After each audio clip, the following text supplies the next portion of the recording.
வணக்கம். நான் தான் உங்கள் அக்கறையாரம் பேசுகிறேன். இன்றைக்கி ஒரு குட்டி கதை சொல்ல வரேன். ஒரு ஊரில் ஒரு அம்மா இருந்தாங்க. நடுத்தர வயது. அவங்க வீட்டில் தனியாக இருந்தாங்க. வீட்டில் தனியாக இருந்தனால சமைக்காமல் இதில் ஆர்டர் போட்டாங்க. சாப்பாட்டுக்கு ஹோட்டலில் வந்து ஆர்டர் போட்டாங்க. அந்த ஆர்டர் போடும்போது அந்த ஃபுட் டெலிவரி பண்ணுறவர் வர்றதுக்கு கொஞ்சம் லேட் ஆகிடுது. இவங்க ரொம்ப கோவமாயிட்டாங்க. கோவமாயிட்டு ஃபோன் பண்ணாங்க. அவர் எடுத்தார், வந்துட்டார். எங்கேயோ டிராஃபிக்கில் மாட்டிக்கிட்டார். இருந்தாலும் வேகமாக வந்தார். வந்து அவங்க காலிங் பெல் அடித்தார், கூப்பிட்டாரு. வந்தாங்க. வந்ததும் அந்த மாதிரி ரொம்ப கோவமாயிட்டாங்க. கோவமாயிட்டு கண்ட மாதிரி திட்ட ஆரம்பிச்சிட்டாங்க. டெலிவரி பண்ண வந்தவரை கண்ட மாதிரி திட்ட ஆரம்பிச்சிட்டாங்க. திட்டி அப்படி இது பண்ணி அந்த சாப்பாட்டை வாங்கி தூக்கி அடிச்சிட்டாங்க.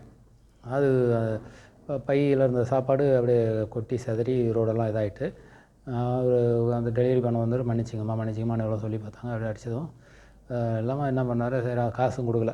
காசும் கொடுக்காம அவங்க போயிட்டாங்க. அப்போ உடனே இவர் என்ன பண்ணார், அந்த கீழே சிதறி கிடந்தது இல்லையா சாதம் ரோட்டில், அதெல்லாம் பொறுமையாக குனிஞ்சு வேதனையோடு, சரி நம்ம வர வழியில் ஒரு டிராஃபிக் ஆகிடுது, அதெல்லாம் லேட்டாக வந்தோம், நம்ம சொன்னதே அவங்க புரிஞ்சிக்கல அப்படின்ட்டு பொறுமையாக கையால் கூட்டிகிட்டு இருந்தார். இது பண்ணும்போது பார்த்தா ஒரு சின்ன பிரேஸ்லெட் மாதிரி அங்கே கிடந்தது. அவங்க அந்த கையை உதறினாங்க இல்லையா, தூக்கி அடித்தாங்க இல்லையா, அப்போ அவங்க கையில் இருந்த பிரேஸ்லெட்டு கழட்டிக்கிட்டு கீழே விழுந்துட்டு. ஸோ உடனே அவர் அதை எடுத்து மறுபடியும் பெல் அடித்தார். வந்தாங்க. அதான் சாப்பாடே வேணான்னு சொல்லிட்டேன்ல, அப்புறம் ஏன் இது பண்ணுறீங்க அப்படின்ட்டு மறுபடியும் திட்ட ஆரம்பித்தாங்க. இல்லை மேடம், நீங்கள் சாப்பாட்டுக்கெல்லாம் காசு கேட்கல, இந்த பிரேஸ்லெட்டுங்க கிடந்தது, இதை கொடுக்கறதுக்காக தான் நான் வந்தேன், அதுக்கு தான் பெல் அடித்தேன் அப்படின்னு. உடனே அந்த அம்மா டக்குன்னு பார்ப்பாங்க, கையில் பார்த்தா அவங்க பிரேஸ்லெட்டில் இல்லை. உடனே இப்போ தான் அவங்க இதாகிடுவாங்க. அது ஒரு 4-5 பவுனு இது மதிப்பில் கிட்டத்தட்ட 3 லட்ச ரூபாய்க்கு இருக்கக்கூடிய பொருள். உடனே அவங்க மனம் வைக்கி போயிட்டாங்க. நம்ம ஒரு ரொம்ப கேவலமாக பேசணும் அந்த ஃபுட் டெலிவரி பையனை.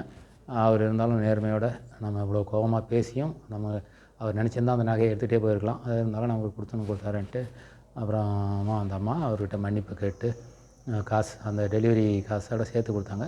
எனக்கு அதெல்லாம் வேணாமா, எனக்கு என்ன டெலிவரி இந்த ஃபுட்டுக்கு என்ன காசோ அதை மட்டும் கொடுங்க, எக்ஸ்ட்ராலாம் எனக்கு கொடுக்க வேணாம் அப்படின்னு சொல்லிவிட்டு அதை மட்டும் வாங்கிக்கிட்டு அவர் போயிட்டார். அந்த அம்மா ரொம்ப தலை குனிஞ்சு வைக்கி ரொம்ப வேதனைப்பட்டு போயிட்டாங்க. இதுதான் வாழ்க்கையில் எப்பயுமே உணவை வந்து நம்ம எப்பயும் உதாசீனப்படுத்தக்கூடாது. இருந்தாலும் ஒரு தொழில் செய்கிறவங்க, ஒரு வேலை செய்கிறவங்க, நம்ம வசதி இருக்கின்றதுனால ஏழைகளை ஏளனமாக பேசக்கூடாது, எழுத்தறிஞ்சு பேசக்கூடாது, உணவுகளை வீணாக்கக்கூடாது என்பது அந்த கதையின் சுருக்கம். நன்றி, வணக்கம்.